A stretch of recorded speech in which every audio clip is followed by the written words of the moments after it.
le damos la palabra al señor general Patricio Carrillo de la Policía Nacional del Ecuador. Un gusto siempre saludarles a todos los organizadores, agradecerles y felicitarles también.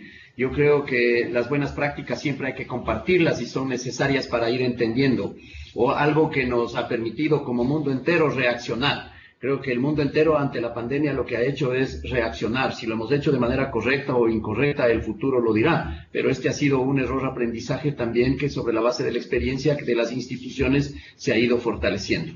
Pero creo que inmediatamente también esa capacidad institucional nos ha permitido pasar de esa fase de reacción a una fase de planificación y planteándonos escenarios poder ir adoptando las medidas que correspondan, sin descuidar nuestra misión constitucional. Ese ha sido uno de los principales desafíos en el caso de ecuatoriano, mantener nosotros unos buenos indicadores de seguridad, porque al entender que esta crisis de salud puede también derivar en una crisis de economía, en una crisis social y en una crisis de gobernabilidad, es fundamental que nosotros seamos eficientes en el cumplimiento de nuestra misión principal. Y cuando nos planteamos escenarios pasan por eso, entender que estamos en una crisis efectivamente prolongada en donde la contención total no aparecerá sino cuando la ciencia ya nos permita contar con la vacuna. Pero podemos también ir entendiendo que pueden existir unas contenciones parciales. Lo que no queremos es el escenario catastrófico de no poder contener absolutamente nada. Y así, cuando ya se va planificando en los tres momentos de policía, en el antes, en el durante y en el después, en el caso ecuatoriano, pudimos ir preveyendo, proveyendo y previniendo todo lo que podamos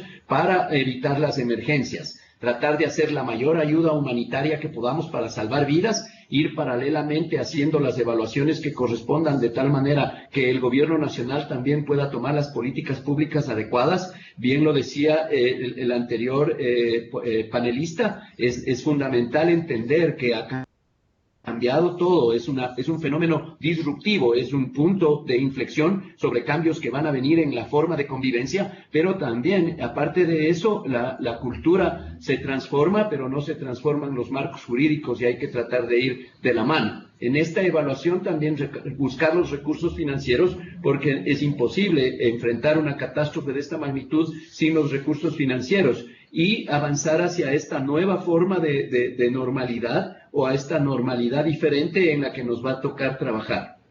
Ya en lo interno, trabajar muchísimo también en fases para ir dosificando las energías de nuestro talento humano, para ir sin perder el orden, la disciplina y el estado anímico de nuestros compañeros, tenerlos en muy buena condición física, pero también tenerlos en una muy buena condición mental, ralentizar un poco la propagación del virus al interior de nuestra institución y con la motivación necesaria para que puedan seguir ayudando en la mitigación de todo lo que corresponde. Esta motivación también pasa por reforzar los conocimientos que tenemos en democracia, porque la forma de gestionar una crisis de estas hay que hacerla en democracia, bajo principios de excepcionalidad, pero también de legalidad, de necesidad, de ponderación y proporcionalidad. Esto es fundamental también porque, insisto, no queremos que la crisis de salud nos derive en una crisis social muchísimo más grave. Creo que la humanidad está en unas mejores condiciones de las pandemias anteriores, contamos con la ciencia y hay que confiar en la parte científica, ellos nos proporcionan la información necesaria para la toma de decisiones,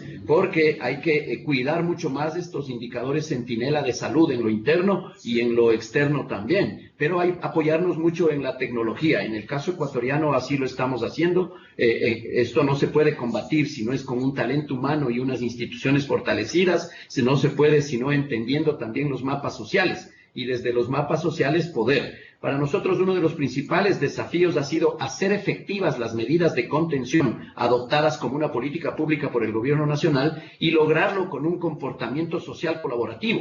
No es fácil en algunas comunidades en donde la economía es una economía de subsistencia, en donde las condiciones climáticas, en donde la densidad poblacional no ayuda.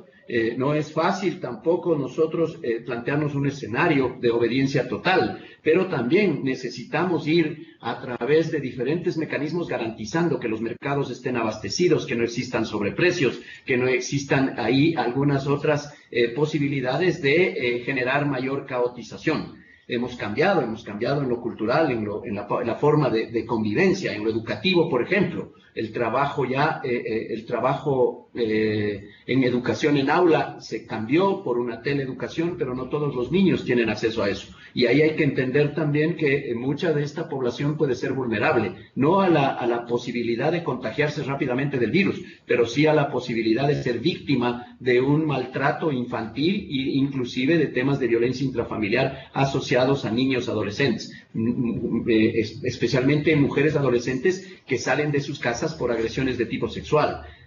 Trabajamos también en terapias para ir mitigando esta posibilidad, pero a futuro también entendemos que no solamente habrá deserción escolar, sino que también se incrementará el trabajo infantil en algunos lugares.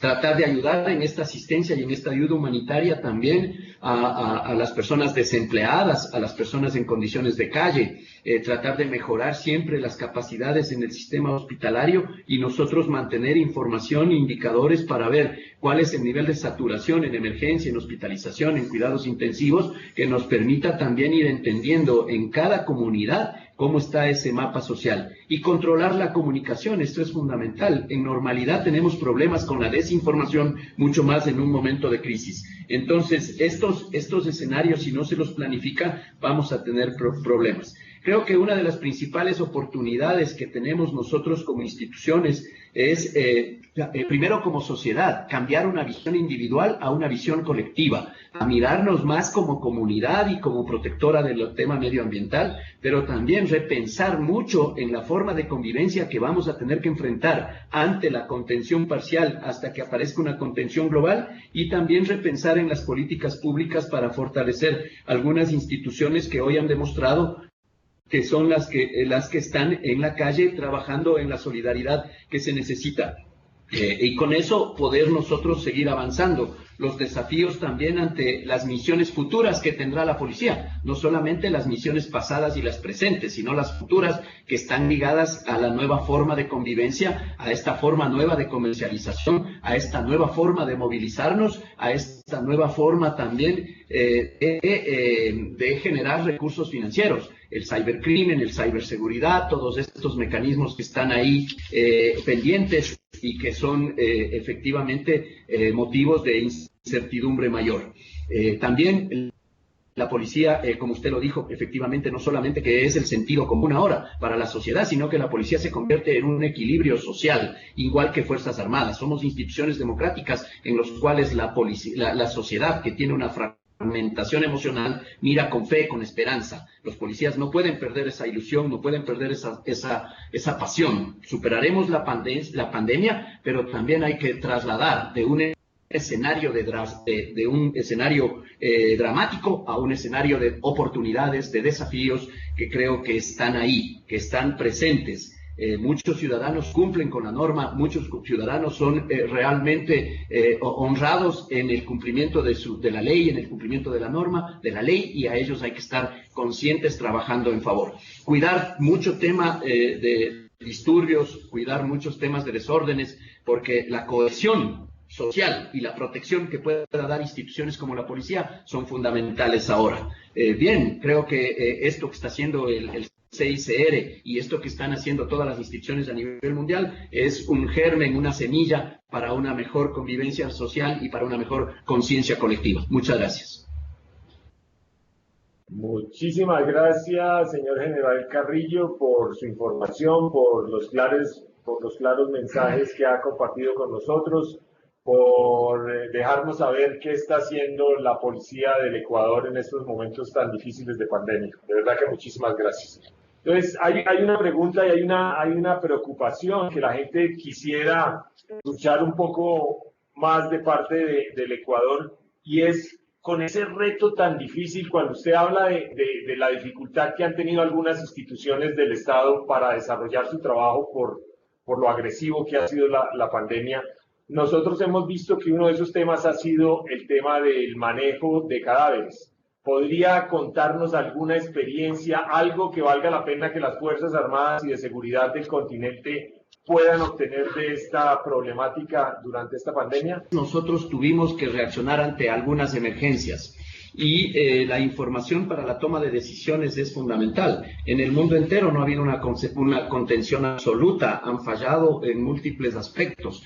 En el caso de la ciudad de Guayaquil específicamente, nosotros íbamos mirando mucho cuál era este nivel de propagación del virus y cómo este iba expresándose ya en lo pragmático. Pasamos de una ciudad que manejaba un número de cadáveres de 60 aproximadamente por día, por todo, por muerte natural, por enfermedad ya preexistente, por temas de accidentabilidad y también muertes violentas asociadas a violencia, delincuencia, a inseguridad. De ese promedio nosotros pasamos a un promedio de aproximadamente 300 los primeros días y llegamos hasta inclusive a unos 400 por día. Eso hizo que no solamente estén saturados todo el sistema de salud, sino que efectivamente fue desbordada las capacidades de las instituciones. A la Policía Nacional tiene, en el caso del Ecuador, es una Policía Nacional, una policía única que hace el tratamiento de cadáveres cuando corresponde con Fiscalía por temas de violencia, de delincuencia y es necesario como parte del aspecto penal.